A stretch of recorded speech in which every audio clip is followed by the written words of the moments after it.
Good morning student. आज आपण घटत्या सीमांत उपयोगिता सिद्धांताची जी माहिती घेत होतो त्यामध्ये आपण मागच्या तासाला घटत्या सीमांत उपयोगिता सिद्धांताचे महत्त्व पाहतो. त्यामध्ये आपण दोन बाबतीत घटत्या सीमांत उपयोगिता सिद्धांताचे महत्त्व पाहिले होते. त्या पूर्वीच्या तासाला आपण घटत्या सीमांत उपयोगिता सिद्धांतावरील टीका पाहिल्या होत्या. घटत्या सीमांत उपयोगिता सिद्धांतावर अनेक टीका करण्यात आलेल्या आहेत. परंतु ह्या टीका जरी होत असल्या तरी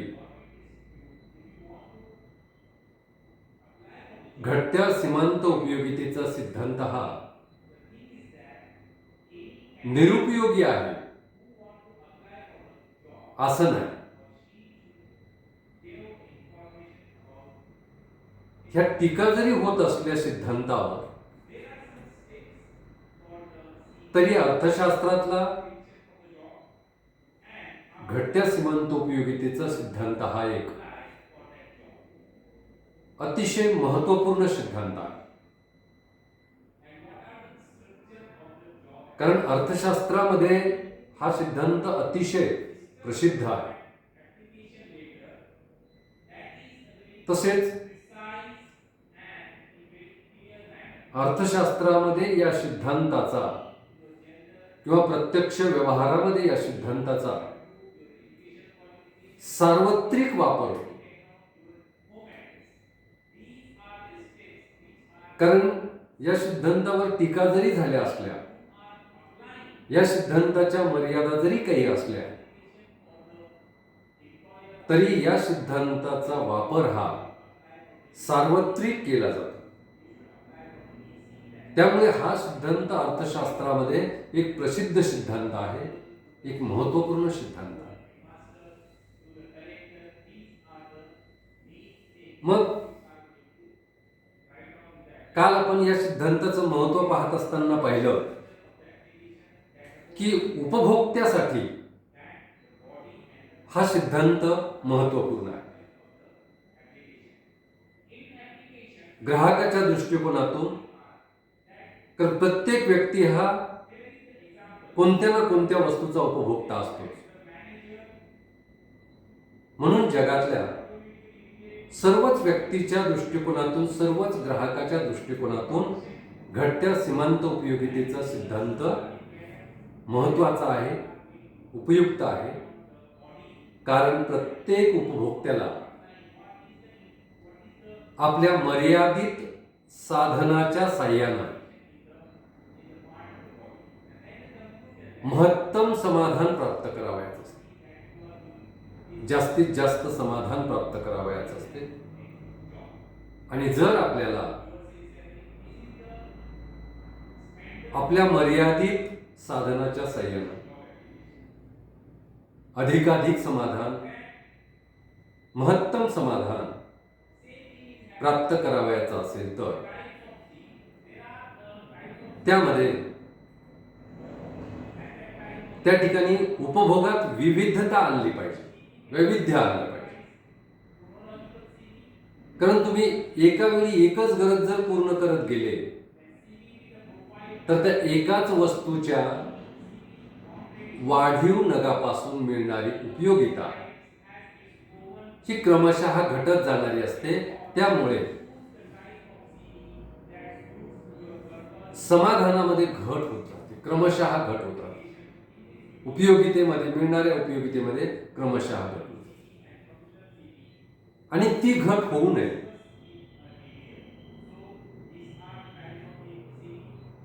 मर्यादित साधनामध्ये आपल्याला वस्तू खरेदी करून त्यापासून महत्तम समाधान मिळवायचं असेल तर एकाच वेळी एकापेक्षा जास्त गरजांचा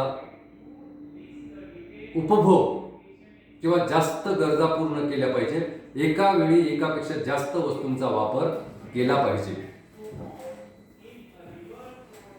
हे आपल्याला या घटत्या सीमांतोपयोगिता सिद्धांतावरून लक्षात येते. म्हणून प्रत्येक उपभोक्त्याला महत्तम समाधान प्राप्त करण्यासाठी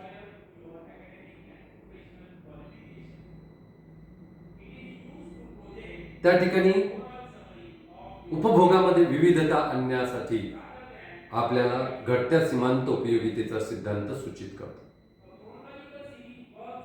तसंच दुसरा आपण पॉइंट पाहिला होता तो म्हणजे सरकारसाठी उपयुक्त. जसं ग्राहकाच्या दृष्टिकोनातून घटत्या सीमांतोपयोगितेचा सिद्धांत उपयुक्त आहे, तसाच त्या ठिकाणी सरकारच्या दृष्टिकोनातून सुद्धा घटत्या सीमांतोपयोगितेचा सिद्धांत उपयुक्त आहे. कारण सरकारला देशाचा आर्थिक विकास करण्यासाठी, देशातील लोकांचं कल्याण करण्यासाठी वेगवेगळ्या योजना आखाव्या लागतात, वेगवेगळी धोरणं ठरवावी लागतात. आणि ही धोरणं किंवा योजना आखत असताना सरकारला या घटत्या सीमांतोपयोगिता सिद्धांताचा उपयोग होतो. हा सिद्धांत उपयुक्त ठरतो. आपण पाहिलं की कर विषयक धोरण ठरवताना, किंमत विषयक धोरण ठरवताना आणि व्यापार विषयक धोरण ठरवताना घटत्या सीमांतोपयोगितेच्या सिद्धांताचा वापर करून देशातील जनतेचं कसं कल्याण होईल, अधिकाधिक कल्याण कसं होईल या दृष्टिकोनातून धोरणं आखताना घटत्या सीमांतोपयोगितेचा सिद्धांत विचारात घेऊनच सरकारला धोरणं आखावी लागतात.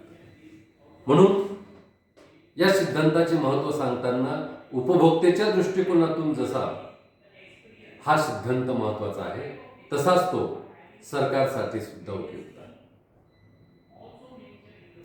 त्यानंतर आज आपण पाहणार आहोत घटत्या सीमांतोपयोगिता सिद्धांताचे महत्त्व पाहताना तिसरा मुद्दा आपण पाहणार आहोत की मूल्य विरोधाभास. घटत्या सीमांतोपयोगिता सिद्धांतामध्ये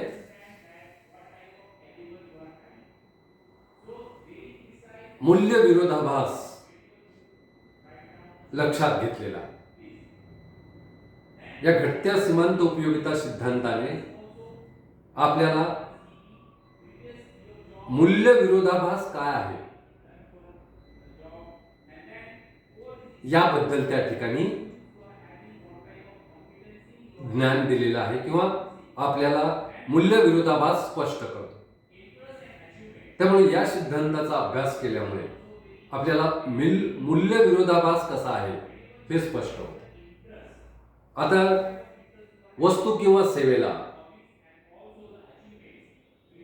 दोन प्रकारचे मूल्य असतात.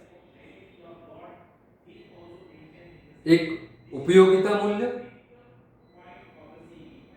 आणि दुसरं म्हणजे विनिमय.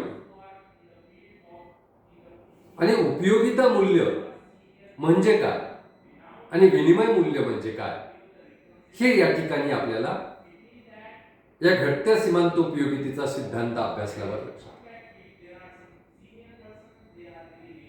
कारण वस्तूचं मूल्य ठरत असताना उपयोगिता मूल्य आणि विनिमय मूल्य आपल्याला लक्षात घ्यावं. मग हे उपयोगिता मूल्य आणि विनिमय मूल्य लक्षात घेत असताना या दोन मूल्यामध्ये आपल्याला बऱ्याच वेळा विरोधाभास जाणवतो. कारण काही वस्तूचे उपयोगिता मूल्य अधिक असते परंतु त्या वस्तूला विनिमय मूल्य कमी असते. आता उपयोगिता मूल्य म्हणजे काय? वस्तूमध्ये असलेल्या उपयोगितेवरून जे मूल्य त्या वस्तूचं निर्धारित होते त्याला आपण उपयोगिता मूल्य असं. आता उपयोगिता म्हणजे मानवी गरज पूर्ण करण्याची जी वस्तूमध्ये क्षमता असते त्या क्षमतेला आपण उपयोगिता म्हणतो. मग एखाद्या वस्तूमध्ये मानवी गरज पूर्ण करण्याची किती क्षमता आहे त्यावरून त्या वस्तूचं जे मूल्य ठरवलं जाते त्याला उपयोगिता मूल्य असे म्हणतात. आणि हे उपयोगिता मूल्य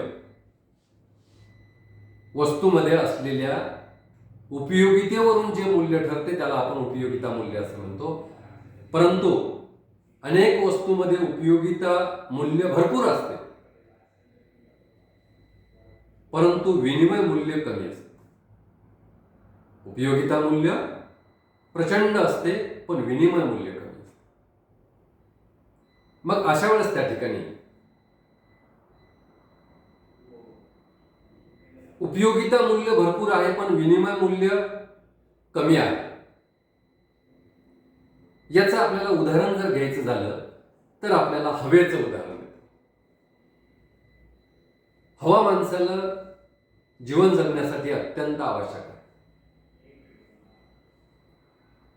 हवा जर आपल्याला 5 मिनिट मिळाली नाही तर आपला प्राणही जाऊ शकतो.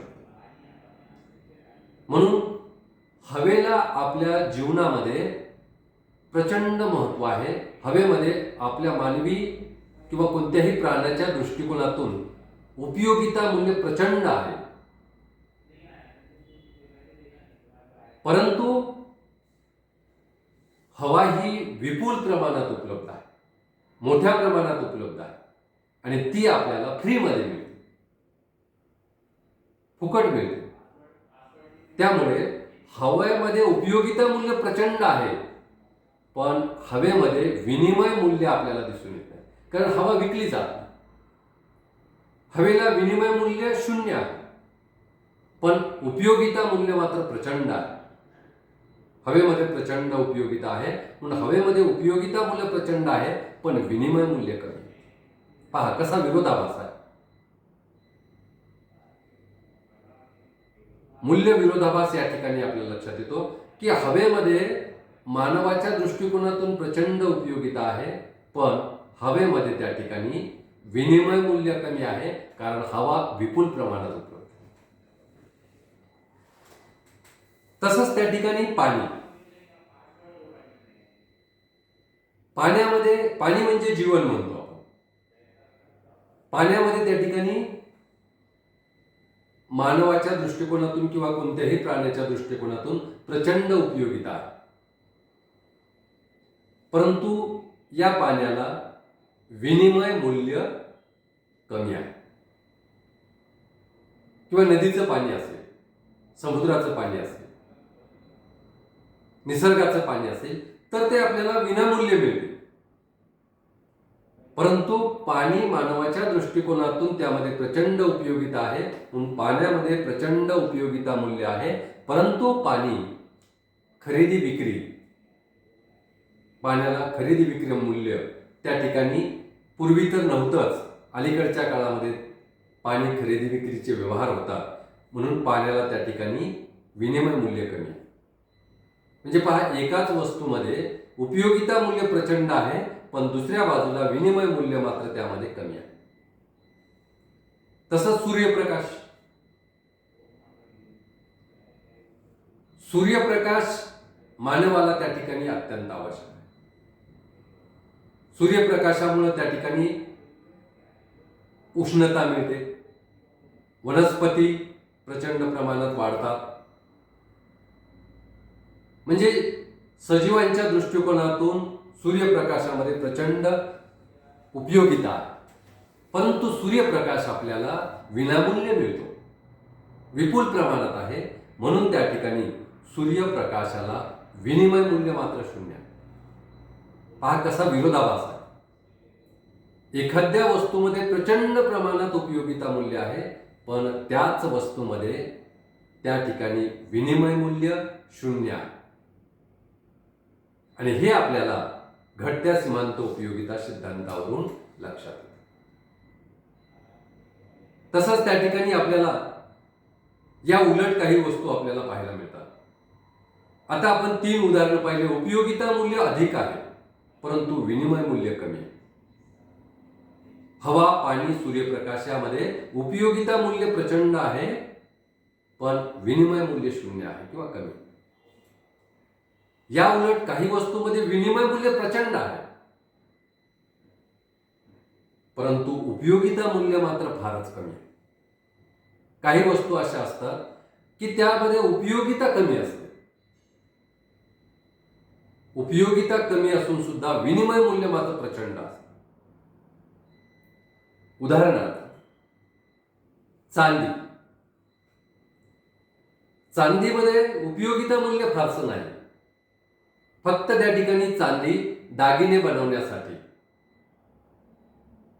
किंवा त्या ठिकाणी प्रतिष्ठा मिळवण्यासाठी आपल्याला तेवढंच त्या चांदीचा उपयोग आहे. परंतु एखाद्यानं चांदी जर खरेदी केली नाही किंवा त्याने आयुष्यभर चांदीला हात लावला नाही तर काही फरक पडत नाही. म्हणजे त्यामध्ये उपयोगिता मूल्य कमी आहे परंतु चांदी हा धातू दुर्मिळ असल्यामुळे त्यामध्ये प्रचंड विनिमय मूल्य आहे. म्हणून चांदीचे भाव जास्त आहेत. तसंच त्या ठिकाणी आपल्याला दुसरं उदाहरण देता येईल सोन्याचं. सोने हा धातू यामध्ये मानवाच्या दृष्टिकोनातून फारशी उपयोगिता नाही. कारण सोनं जर कोणी वापरलं नाही तर त्याच्या जीवनामध्ये काही फरक पडणार नाही. हवा जर एक दिवस नाही घेतली तर माणूस मृत्युमुखी पडेल पण सोन्याचा वापर केला नाही वर्षानुवर्ष तर माणूस काही मृत्युमुखी पडणार नाही. म्हणजे सोन्यामध्ये त्या ठिकाणी उपयोगिता मूल्य कमी आहे पण विनिमय मूल्य प्रचंड आहे. पहा कसा विरोधाभास आहे. उपयोगिता मूल्य कमी पण सोन्याच्या दुर्मिळतेमुळं सोन्यामध्ये त्या ठिकाणी प्रचंड प्रमाणात विनिमय मूल्य आहे. तसंच हिरेच्या बाबतीत सुद्धा आपल्याला असं दिसून येतं की हिरे हा धातू सुद्धा त्या ठिकाणी दुर्मिळ आहे आणि हिऱ्यामध्ये फारशी उपयोगिता नाही. अनेक लोक हिऱ्याला आयुष्यभर हात लावत नाही. काही त्यांच्या जीवनामध्ये फरक पडत नाही परंतु त्यामध्ये विनिमय मूल्य मात्र प्रचंड प्रमाणात आहे.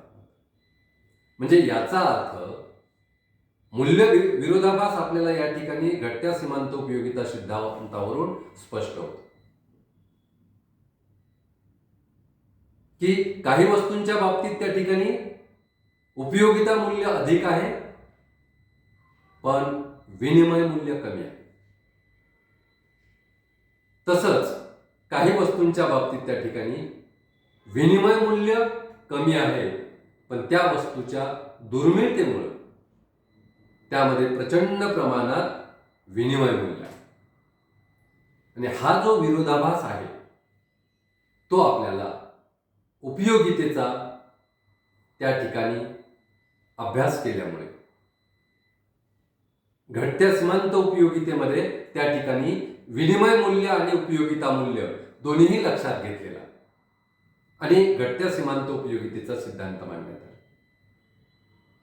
त्यामुळे त्या ठिकाणी हा सिद्धांत अभ्यासल्यामुळे घटत्या सीमांत उपयोगितेचा सिद्धांत अभ्यासल्यामुळे आपल्याला मूल्य विरोधाभास स्पष्ट होतो. मूल्य विरोधाभास काय असतो आणि तो कसा आहे. उपयोगिता मूल्य आणि विनिमय मूल्य हे वस्तूमध्ये असलेले दोन वेगवेगळ्या प्रकारची मूल्य आहेत आणि त्यामुळे वस्तूमध्ये त्या ठिकाणी उपयोगिता मूल्य किती आहे आणि विनिमय मूल्य किती आहे. विनिमय मूल्य म्हणजे काय. वस्तू खरेदी विक्री करण्यासाठी जे मूल्य द्यावं लागते त्याला विनिमय मूल्य असते आणि वस्तूमध्ये असलेली उपयोगिता यावरून जे वस्तूचं मूल्य ठरते त्याला आपण उपयोगिता मूल्य असते. तर थोडक्यात विद्यार्थी मित्र हो, घटत्या सीमांत उपयोगितेचा सिद्धांत अभ्यासल्यामुळे आपल्याला मूल्य विरोधाभास लक्षात येतो किंवा घटत्या सीमांत उपयोगितेचा सिद्धांत आपल्याला मूल्य विरोधाभास स्पष्ट करतो. म्हणून मूल्य विरोधाभास स्पष्ट करण्यासाठी घटत्या समानतोपयोगितेचा सिद्धांत आपल्याला उपयोगी पडतो, महत्त्वपूर्ण वाटतो. या ठिकाणी विद्यार्थी मित्र हो थांबूया आणि पुढच्या तासाला आपण घटत्या सीमांतोपयोगिते सिद्धांताचं महत्त्व स्पष्ट करणारा पुढचा पॉईंट पाहूया.